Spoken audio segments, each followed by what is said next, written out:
A odontologia hospitalar é mais uma das áreas que o cirurgião dentista pode atuar. Você sabe o que é a odontologia hospitalar? Você sabe como o cirurgião dentista pode atuar dentro desta área? Se você tem dúvidas ainda, vem para esse Mandcast que eu te explico.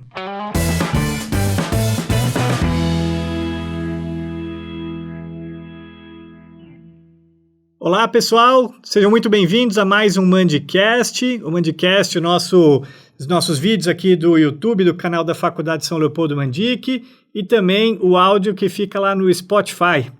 O Mandcast dessa semana nós vamos tratar sobre um tema bastante atual também, é a odontologia hospitalar.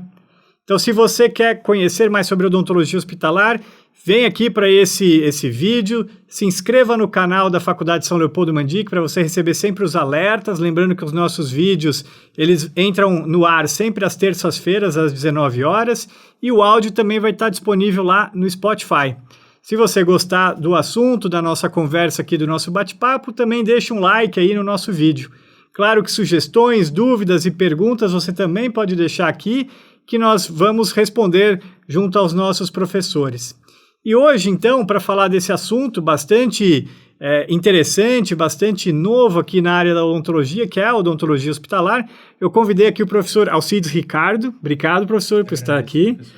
Professor Alcides Ricardo Gonçalves, ele é especialista em odontologia para os pacientes especiais, aqui pela Faculdade São Leopoldo Mandic, mestre em odontologia também pela Faculdade São Leopoldo Mandic, e habilitado em odontologia hospitalar pelo Conselho Federal de Odontologia. É isso, professor. Então, muito obrigado. Obrigado por você estar aqui, hein? Eu que agradeço. Então, acho que a odontologia hospitalar ela tem crescido muito, né? A gente tem ouvido falar bastante muito. Acho que a gente podia começar falando o que é a odontologia hospitalar. Sim. Então, professor, eu costumo sempre dizer que quem começou toda essa história da odontologia hospitalar para a gente foi o pessoal da cirurgia e traumatologia bucomaxilofacial. Eles desbravaram todo esse campo e hoje em dia a odontologia hospitalar ela é conceituada como uma área da odontologia. Essa área da odontologia ela vai tratar os pacientes internados, daqueles que precisam de tratamento, de internação para o seu tratamento e daqueles ainda que estão internados, né, que estão em casa sendo tratados na modalidade home care. Então, hoje, a odontologia hospitalar, ela abrange todas essas áreas de atuação dentro da odontologia, dentro do hospital e também vislumbra essa questão da odontologia sendo sendo assistencial para o paciente que está internado em casa. No home care. No home care, exatamente. E aí o dentista, ele se desloca até lá. Como é que ele faz um atendimento de home care? Então, hoje, também nós temos dentro da odontologia alguns cursos que são feitos exatamente para fazer esta formação. Então, o dentista ele tem que adquirir um equipamento odontológico para atendimento domiciliar e daí chegar na casa do paciente, né, ter todos esses equipamentos, esses instrumentais específicos e lá sim ele faz esse atendimento. Legal. E tudo isso a odontologia hospitalar ela já tem uma lei que ampara isso? Isso, na verdade, assim, todo esse histórico de lei da odontologia hospitalar, ele começou lá em 2008, aproximadamente, onde foi feito um projeto de lei na Câmara dos Deputados. Esse projeto de lei ficou parado um tempo lá, depois foi aprovado, foi para o Senado aprovou e foi para a sanção do presidente. 2018, meados de 2019, onde lá o presidente não sancionou. Então, hoje em dia, a odontologia hospitalar não é uma lei. Então, assim, cada estado, às vezes, município, inclusive, ela tem a sua própria lei que fala da odontologia hospitalar. Mas se a gente pensar do ponto de vista federal, a odontologia não é amparada por uma lei ainda. Talvez isso mude ao longo do tempo, mas ainda não é. Tá. Mas o Conselho Federal de Odontologia reconhece ele como uma habilitação? Sim, o Conselho Federal de Odontologia, em 2015, fez uma resolução, 162 de 2015, onde ela colocou a odontologia hospitalar como uma área de atuação. Então, a odontologia hospitalar, se a gente for falar de titulação, a titulação dela é uma habilitação, reconhecida pelo Conselho Federal de Odontologia, tá? Onde a carga horária mínima para os cursos que aí estão sendo instituídos, que estão sendo feitos, eles têm que ter uma carga horária mínima de 350 horas. Divididas, né, essas 350 horas, 50% de horas práticas, 50% de horas teóricas. As aulas práticas em hospital. As aulas práticas em ambiente hospitalar, onde a gente, essa resolução ela não deixa especificado qual é realmente os ambientes de atuação, tá? Porém, a gente acha, né, que entende que o ideal seria horas práticas em UTI, centro cirúrgico e ambulatórios, unidades de internação para fazer realmente essa carga horária ser efetiva dentro do ambiente hospitalar de horas práticas. Bacana. E quais as especialidades que a odontologia hospitalar ela pode, que o dentista tem que ter conhecimento para poder desenvolver essa habilidade?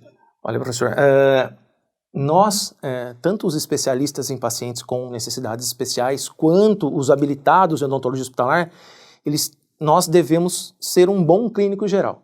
Então a gente tem que ter um pouquinho de conhecimento na estomatologia, um pouquinho na patologia, um pouquinho na periodontia, um pouquinho na cirurgia, um pouquinho dentro da dentística, né, e radiologia, assim conhecendo um pouquinho de cada área para poder efetivamente estabelecer um bom diagnóstico, um bom tratamento, a prevenção, né, que a gente sempre fala que sempre é o primordial, essencial para qualquer tipo de pensar em qualquer tipo de tratamento ou mesmo na sua prevenção.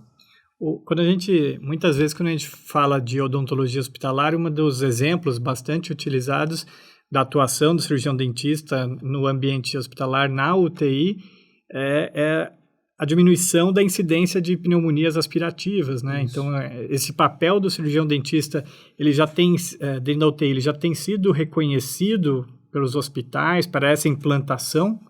Sim, inclusive, né, do projeto de lei que eu acabei falando aqui no comecinho, o que respaldou toda essa questão aí de ser esse projeto de lei ter sido feito e tudo mais, aprovado, com mudanças, é claro, foi a questão da UTI.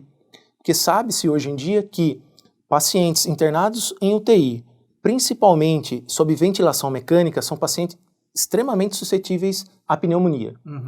Essa pneumonia adquirida em ambiente hospitalar, ela recebe alguns nomes, né? Então, pneumonia que é contraída em ambiente hospitalar tem o nome de pneumonia nosocomial. E essa mesma pneumonia, quando o paciente está entubado, ela recebe o nome de pneumonia associada à ventilação. E sabe-se que uma grande causa, né, ou uma das grandes causas dessa pneumonia é realmente a falta da higienização da boca desse paciente, ou mesmo a negligência dessa higienização, ou mesmo ela feita, mas não feita de forma adequada. E isso é respaldado assim, amplamente na literatura por pesquisas e hoje em dia por revisões sistemáticas que foram feitas a respeito do assunto. Então, mesmo não sendo uma lei que obriga, muitos hospitais têm implantado o cirurgião dentista na UTI porque ele sabe que um retorno para ele em termos de qualidade para o paciente, até a diminuição da mortalidade é efetivo, né? Importante. Sim. Inclusive, uma das resoluções aí que também fala da UTI é uma resolução chamada RDC7 de 2010, onde ela teve 2 atualizações aí até agora em 2020. E lá contempla de forma assistencial e não de forma, vamos dizer assim, obrigatória a presença do dentista. Então lá em 2010 já, nessa resolução, já se previa que o dentista, dentro da odontologia hospitalar, dentro da UTI, ele é um dos profissionais essenciais para a manutenção, né, da boa qualidade de vida daquele paciente internado.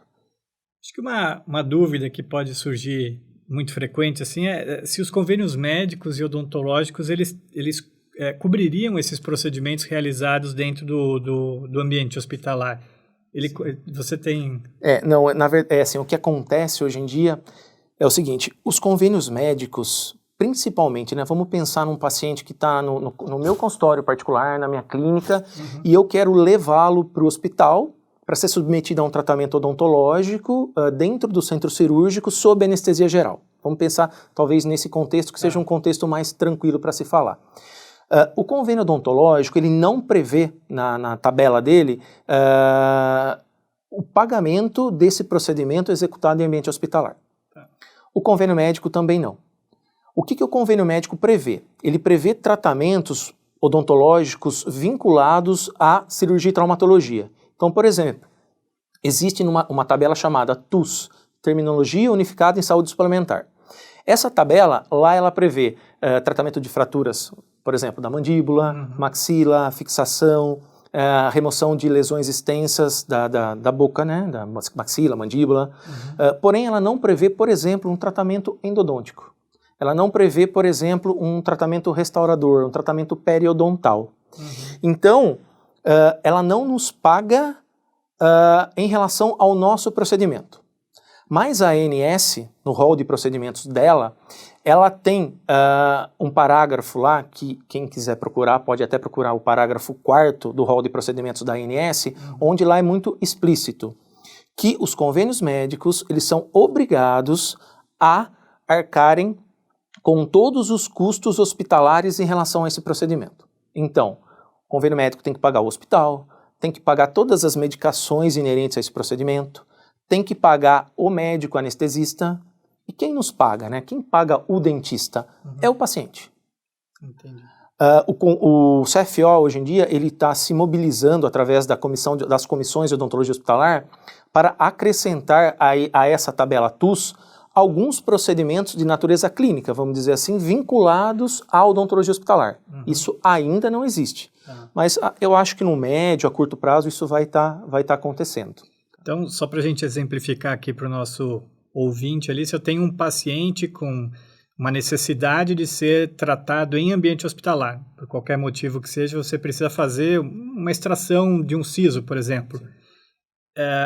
Você pode encaminhar ele para o hospital, o plano que ele tem médico cobre esse custo hospitalar, mas o seu pagamento como dentista é o paciente que está pagando. É o paciente que paga, e isso é muito claro, né? Isso não está sendo feito nada às escondidas, vamos dizer assim. É claro, o convênio sabe, o trâmite normalmente burocrático convencional que se faz a gente manda uma carta para o convênio explicando aquilo que a gente vai fazer, quais os motivos que a gente vai estar fazendo isso, porque a gente vai estar fazendo isso, e ele faz a liberação desses custos hospitalares para pagamento ao hospital. Hospital, médico anestesista, exames complementares e tudo mais. Porém, o nosso custo, os nossos honorários, é direto o paciente que paga ou os seus responsáveis, né? E aí, aproveitando essa pergunta, qual é o tipo de paciente que a gente indica para esse tipo de ambiente hospitalar? Um paciente, a gente entende que todos os pacientes que já estão internados, eles são pacientes com necessidades especiais, né? Só para exemplificar, de uma forma assim bem genérica, classificando esses pacientes em 3 grandes grupos, são os pacientes sistemicamente comprometidos, os pacientes neurológicos e os pacientes sindrômicos. Quais pacientes, por exemplo, que estão no meu consultório, na minha clínica, que têm a necessidade de ir para o hospital para executar um procedimento sob anestesia geral? Pacientes, por exemplo, que não deixam ser tratados na cadeira. Então, por exemplo, aquele paciente neurológico grave que não tem, que o seu cognitivo, né, a sua compreensão, não deixa ele sentar, entender que ele vai ser tratado e a gente executar o tratamento. Pacientes que têm alguma doença sistêmica mais complexa, que também a gente, no ambiente ambulatorial, de consultório, a gente não consegue tratá-lo de forma efetiva, tá? Ou com segurança. Crianças muito pequenas, que não vão também deixar ser tratadas. Procedimentos que a gente vai executar que são muito demorados e que aquele paciente não vai ter a tolerância de suportar aquele tempo. Ou situações mais traumatizantes, né? Remoções de dentes com uma situação de complexidade maior, e assim vai. E a gente acabou falando dos convênios aqui médicos odontológicos de pagamento, mas e pelo SUS, existe alguma forma de pagamento? Existe, professor. O SUS, ele tem uma portaria de 2010, que é a 1032, onde ele prevê que o pagamento através, né, do Sistema Único de Saúde será feito ao hospital se o hospital, o nome chama pactuação, né, estiver pactuado com o SUS para aqueles procedimentos. Então, o hospital, por determinados CIDs, Código Internacional de Doença, juntamente com a pactuação para seguir essa portaria 1032, ele vai ter o seu pagamento feito, tá, através desta portaria, onde lá está previsto os custos hospitalares, anestesia geral, está previsto o pagamento por um tratamento endodôntico, por exemplo, que o convênio não prevê, tá, que essa tabela TUS não prevê, nessa portaria prevê, de dente uniradicular, de dente multiradicular, está previsto exodontias, procedimentos restauradores, lá tudo está previsto e o SUS consegue fazer esse repasse ao hospital. Entendi. E o cirurgião dentista, você que vai encaminhar um paciente ali ou vai tratar um paciente que está ali internado eventualmente, como é que o cirurgião dentista faz para ele se encaixar numa equipe multiprofissional ali? Sim, o que eu costumo sempre estar orientando os nossos alunos, né, e colegas é que para esse vínculo ao hospital, primeiro que eu costumo dizer que o hospital é um ambiente estranho ao dentista. Né? O dentista acaba que na sua formação ele não tem muitas vezes o contato com o hospital e essa falta de contato traz, né, entre aspas, tá, essa incapacidade, tá, de atuar no hospital. Por ter medo, por não conhecer, por não saber quais são os procedimentos, como é a rotina do hospital. Então, primeiro, o dentista tem que se informar um pouquinho a respeito disso, tá? Se possível até fazer um curso de formação para isso, entender qual é a necessidade daquele hospital, se aquele hospital tem UTI, não tem, se é uma UTI adulto, uma UTI pediátrica, se tem centro cirúrgico, se, né, a grande maioria tem, mas quais são os procedimentos que são executados nesse centro cirúrgico, se tem ambulatórios e especialidades médicas, quais são as unidades de internação. Dentro disso, ele vai fazer um projeto de odontologia hospitalar, mostrando para o hospital a necessidade que o hospital tem em ter um dentista e o que ele se propõe a fazer no hospital. Tá? Então, eu entendo que a odontologia hospitalar ela tem que ser feita de forma integral. Então, se um hospital ele tem uma UTI, se o hospital ele tem um centro cirúrgico adequado, onde recebe procedimentos cirúrgicos de uma complexidade relativamente maior, né, porque os nossos pacientes acabam tendo uma complexidade no seu sistema biológico maior, se esse hospital tem ambulatórios de especialidades médicas, unidades de internação diferenciadas, o oferecimento do trabalho do dentista para esse hospital tem que ser integral, tem que ser em todos esses setores. E esse dentista vai conseguir ser inserido ou se inserir nesse hospital através principalmente do corpo clínico. Tá? Então ele tem que se integrar ao corpo clínico, fazendo um projeto para essa diretoria médica do hospital, esse projeto ser aprovado pela diretoria médica, depois passar pela diretoria administrativa e assim esse dentista vai estar integrado ao hospital. Entendi. Hoje existem já, pensando ali naqueles pacientes, né, que estão ali ventilados, por exemplo, existe um protocolo, existe uma quantidade mínima de higienizações? Qual que é o protocolo hoje para esse tipo de paciente internado? Sim, o protocolo que a gente tem aqui instituído, a gente entende que as higienizações ela tem que ser feitas pelo menos 2 vezes ao dia. Então, o ideal, né, nem sempre acontece, mas o ideal seria que uma vez essa higienização fosse feita por um dentista, tá? Porém, esse dentista tem que formar também a equipe que lá está de enfermagem. Tá? E essa segunda higienização que é feita, daí sim pode ser feita pela equipe de enfermagem. Tá? Porém, entende-se também que não só a higienização da boca do paciente traz uma saúde bucal adequada para ele dentro da UTI. Então a gente também tem que entender que existem, né, outros fatores que podem agravar a saúde desse paciente. Por exemplo, um paciente diabético internado, onde a glicemia dele não está sendo compensada e não entende-se por quê, porque está sendo usado todas as medicações adequadas, o paciente está numa dieta adequada e ainda assim continua descompensado do ponto de vista do diabetes, da glicemia. Então a gente vai entender que possivelmente haverá um processo infeccioso, inflamatório crônico que está descompensando essa doença, e muitas vezes é da boca. Então, muitas vezes a gente tem que executar exodontias dentro da UTI, né? Esse atendimento chama atendimento à beira do leito. Porém a gente precisa ver, a beira do leito é a melhor condição, né? Num ponto de vista assim, uma caminha ali do lado da outra. Será que é melhor executar ali naquele momento? Ou será que é melhor levar o paciente para o isolamento dentro da própria UTI? Ou será que é melhor tirar o paciente da UTI e levar para o centro cirúrgico? Tá? Pacientes internados, por exemplo, imunossuprimidos. São pacientes que desenvolvem várias situações inerentes à doença que repercutem na boca. Pacientes que serão transplantados, eles não podem ter nenhum foco de infecção.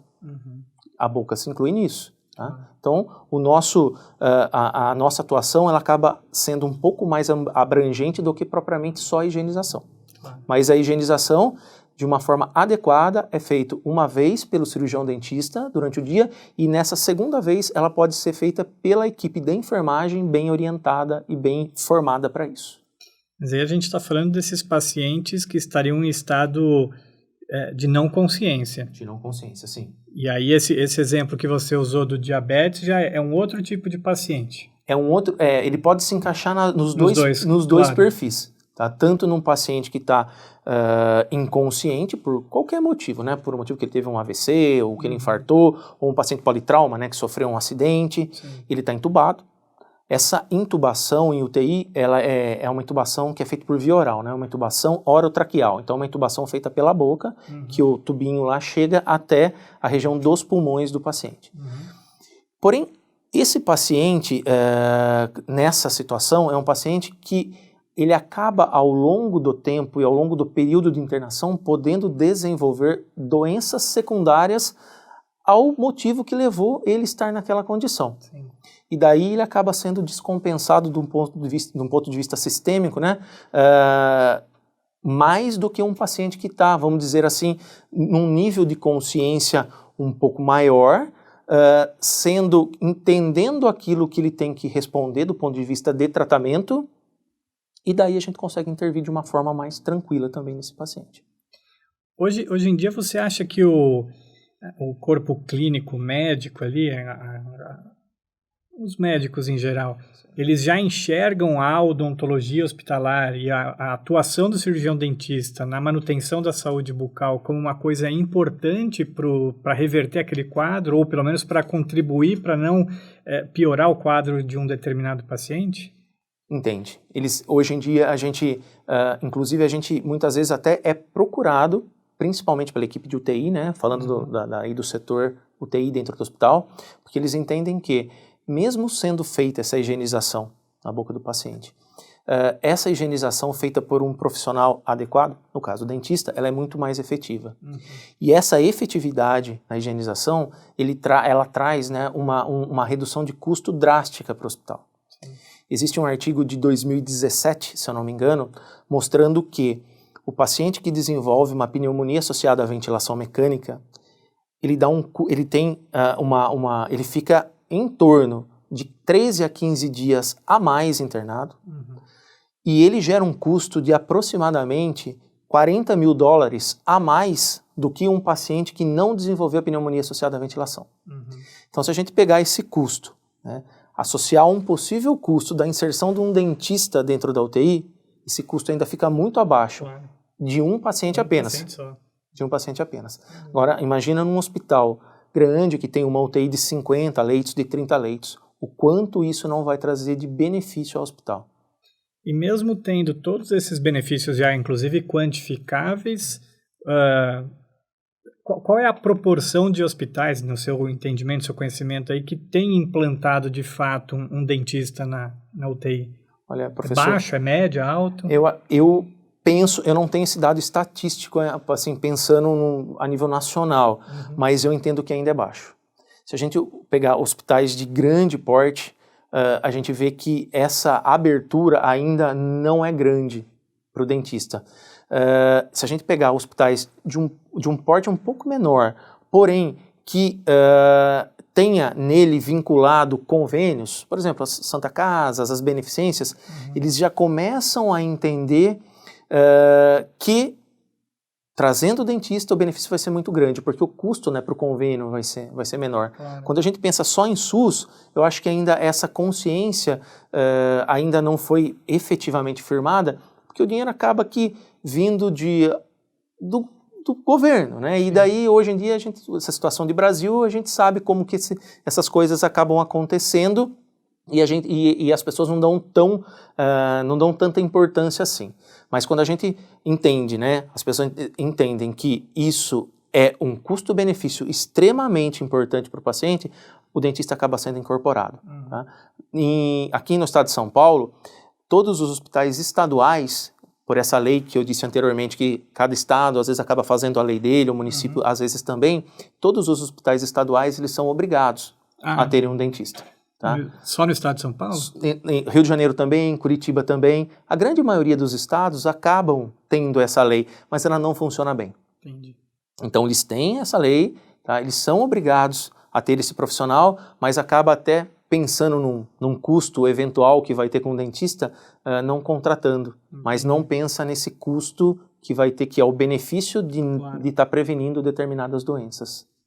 Então a odontologia hospitalar, até como uma habilitação que agora o Conselho instituiu, é um campo super aberto para o dentista atuar. Super aberto, super aberto. Nós temos aí uma gama muito grande de hospitais, tá, que eles já estão entendendo que é necessário ter o dentista, porém ainda o dentista ele não está muito interessado. Talvez, né, para a nossa conversa anterior aí, de não saber muito bem, não teve muito essa formação, não teve muito contato com o hospital, não sabe muito bem como se portar dentro do hospital, mesmo porque a gente tem que ter um pouquinho de conhecimento. Nós não somos médicos, né? Nossa formação não é médica, mas a gente tem que entender um pouquinho de doenças, a gente tem que entender um pouquinho de medicações, a gente tem que entender um pouquinho da rotina hospitalar, e às vezes isso fica um pouco estranho ao dentista, mas tendo uma formação, isso vai ficar comum para ele. Com certeza. E para isso até temos aqui o curso de habilitação do professor Ricardo, que vai oferecer esse curso, né? Mas tendo esse campo de atuação também do dentista, ele não necessariamente ele também precisa abrir mão do consultório dele. Dá para ele mesclar a vida dele num hospital, fazer um atendimento no hospital e manter o dia a dia dele de consultório também, né? Sem dúvida, professor. Porque como essa área é uma área muito aberta, então a gente tem várias possibilidades de atuação. Então pode ter aquele dentista que queira apenas pegar aqueles pacientes dele, ou apenas entre aspas, né? Pegar aqueles pacientes dele do consultório, que eventualmente ele não consiga atender ambulatorialmente, e levar para o hospital, centro cirúrgico, anestesia geral. E daí, assim, uma situação muito tranquila para essa manutenção de consultório e atendimento hospitalar. Nós vamos ter os dentistas que eu entendo que é a forma melhor de se trabalhar, que vai pegar o hospital, todos os seus setores, e vai conseguir executar o tratamento em todos esses pacientes. Sim. Mas vamos dizer assim, que numa UTI vamos pegar uma UTI de 10 leitos, tá? Juntamente inserido a isso, o tratamento dos pacientes em centro cirúrgico, meio período por dia, o dentista consegue dar conta disso e sobra ainda o outro meio período para ele ter a vida de consultório dele, tudo tranquilo, sem nenhum problema. Tudo isso vai te conversar também com os diretores, né, do hospital, os administradores, né, para entender o que ele espera do dentista. Claro. Quais são as principais doenças que o dentista, enfim, que o dentista precisa saber que os pacientes mais apresentam ali num ambiente hospitalar na hora que ele está internado e que o dentista vai atuar em cima? Pensando na UTI, a gente já falou um pouquinho, mas a gente logo de cara vem a pneumonia associada à ventilação. Tá. Então, essa é a principal condição, tá, que o dentista vai atuar na sua prevenção. Eu costumo dizer que o dentista não vai ser o salvador da pátria dentro de uma UTI, mas ele inserido numa equipe, junto com os médicos, junto com a equipe de enfermagem, junto com os fisioterapeutas, ele vai ser mais um profissional nesse arsenal de profissionais que vão estar ajudando a esse paciente a ter uma recuperação mais rápida. Antigamente, num período talvez até curto aí de tempo, entendia-se UTI como uma sentença de morte. Sem dúvida. Né? Hoje em dia não mais. Hoje em dia entende-se a UTI como um ambiente que vai trazer uma qualidade de vida para o paciente, para a sua recuperação. Claro que alguns pacientes eles vão a óbito em decorrência da sua doença. Então, a pneumonia associada à ventilação é uma das principais. Porém, também dentro da UTI, professor, algumas condições da boca trazem repercussões assim drásticas para o paciente. Então, um paciente internado numa UTI que desenvolve uma mucosite, em decorrência das medicações que lá estão sendo usadas nele, principalmente, a boca do paciente fica num estado lamentável. Isso traz uma debilidade sistêmica para o paciente muito grande. Então, é uma doença sistêmica interferindo numa condição bucal, numa situação bucal. O atendimento ao que você chamou a atenção também, complementando essa questão, a pacientes com câncer que fazem quimioterapia ou que vão fazer transplantes também deve ser bastante importante, né? Sim, isso assim, é uma outra variedade, né, de pacientes aí dentro desse contexto todo hospitalar. Que entra também o dentista. Os pacientes oncológicos, o ideal, existem protocolos hoje que são seguidos assim à risca pela equipe, né, interdisciplinar como um todo, que pacientes, antes de serem submetidos à quimioterapia, Alguns têm que ser submetidos de urgência, então às vezes não é possível. Ou radioterapia, eles têm que passar por uma avaliação do dentista. Transplantados ou que serão transplantados também. Então, protocolos instituídos, né, de remoção de foco de infecção, de uso do laser na prevenção de mucosite, por exemplo, em decorrência de quimioterapia. Remoção de foco de infecção pré-transplante, isso viabiliza muito esse órgão que foi transplantado ser mantido na pessoa. Mas isso não significa que necessariamente esses pacientes eles têm que ser tratados pelo dentista do hospital, né? Ele dependendo, como ele tem ainda a sua independência, ele enfim, não está internado numa UTI, muitas vezes ele pode ir ao seu dentista e fazer todo esse acompanhamento, tudo isso. Pode sim. Agora, tem pacientes que já estão internados por alguma questão com esse tipo de doença e aí o dentista da odontologia hospitalar daquele hospital poderia intervir. Sim, sem dúvida. Então, existem essas duas possibilidades. O que muitas vezes acontece é que um paciente oncológico que vai ser submetido a uma quimioterapia, por exemplo, ele procura o seu dentista clínico geral, aquele dentista, por não ter habitualidade, nenhuma formação específica para o atendimento desse paciente, ele acaba declinando, né? Ele fala assim, não, eu não sei fazer, eu não quero fazer. Então, ele acaba encaminhando para um dentista que atua nessa área. Mas ele pode sim, sem dúvida, esses pacientes que têm tempo, né, que ficam em situações mais eletivas de procurar o seu dentista particular para estar resolvendo isso sem dúvida nenhuma. Legal. Que bom, professor Ricardo. Queria agradecer muito aqui a sua presença por essa nossa conversa aqui sobre odontologia hospitalar. O professor Ricardo é professor aqui da pós-graduação da Faculdade São Leopoldo Mandic, né, professor dos cursos de pacientes com necessidades especiais e da própria habilitação de odontologia hospitalar. Muito obrigado por esclarecer as nossas dúvidas aí sobre odontologia hospitalar, abrir mais esse campo para o cirurgião dentista. Claro, eu que agradeço, professor, muito obrigado pelo convite, eu fico sempre à disposição para qualquer dúvida. Legal, obrigado. Eu que agradeço.